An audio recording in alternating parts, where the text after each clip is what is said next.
Pada awal mula, saat langit dan bumi belum sepenuhnya terpisah, ketika para dewa masih menata keseimbangan semesta, lahirlah sebuah takdir besar yang kelak mengubah wajah Kahyangan selamanya.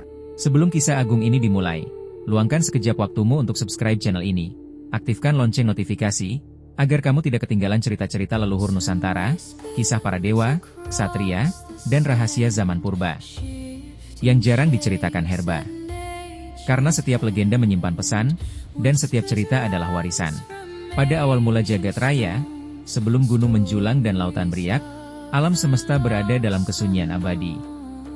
Tak ada suara, tak ada cahaya, hanya kehampaan tanpa arah. Dari kekosongan itulah muncul getaran agung, sebuah kekuatan maha suci yang menjadi cikal bakal kehidupan. Getaran ini bukan wujud, bukan rupa, melainkan kesadaran murni yang kelak dikenal sebagai Sang Hyang Tunggal. Dialah sumber dari segala tatanan, pencipta hukum kosmis, dan penyeimbang antara terang dan gelap. Dari kehendak Sang Hyang Tunggal, lahirlah 3 putra langit yang mewakili 3 kekuatan utama alam. Yang pertama adalah Sang Hyang Antaga, berwatak keras dan penuh ambisi. Yang kedua Sang Hyang Ismaya, bijaksana dan rendah hati. Dan yang ketiga Sang Hyang Manikmaya, berwajah tenang, cerdas, serta memiliki jiwa pemimpin. Ketiganya dipersiapkan untuk memegang peranan besar dalam tatanan dunia, namun hanya satu yang kelak akan memimpin Kahyangan. Untuk menentukan siapa yang layak menjadi pemimpin para dewa, Sang Hyang Tunggal mengadakan sayembara suci. Bukan adu kekuatan, melainkan ujian pengendalian diri dan kebijaksanaan. Antaga dan Ismaya terbakar ambisi, berlomba membuktikan diri dengan kesaktian. Namun Manikmaya memilih diam, mengamati, dan memahami makna ujian tersebut. Ia sadar, kepemimpinan sejati bukan tentang menang, melainkan mampu menahan hawa nafsu. Antaga dan Ismaya gagal menahan diri. Ambisi mereka justru menjatuhkan keduanya dari kesempurnaan wujud. Antaga berubah rupa menjadi makhluk kasar, sedangkan Ismaya kelak turun ke dunia sebagai pamomong umat manusia. Manikmaya tetap utuh, karena ia lulus ujian batin.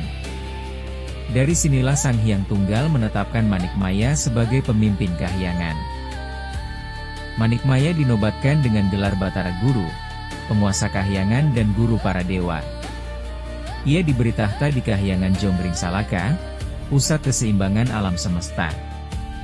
Batara Guru tidak memerintah dengan amarah, melainkan dengan hukum dan kebijaksanaan. Setiap keputusan diambil demi menjaga harmoni antara langit, bumi, dan dunia manusia. Sebagai pemimpin, Batara Guru menugaskan para dewa untuk mengatur alam dan membimbing manusia.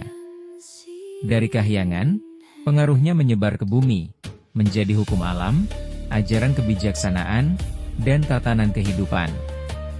Ismaya turun sebagai Semar, simbol kebijaksanaan rakyat, sementara Batara Guru tetap mengawasi dari langit, menjaga keseimbangan semesta.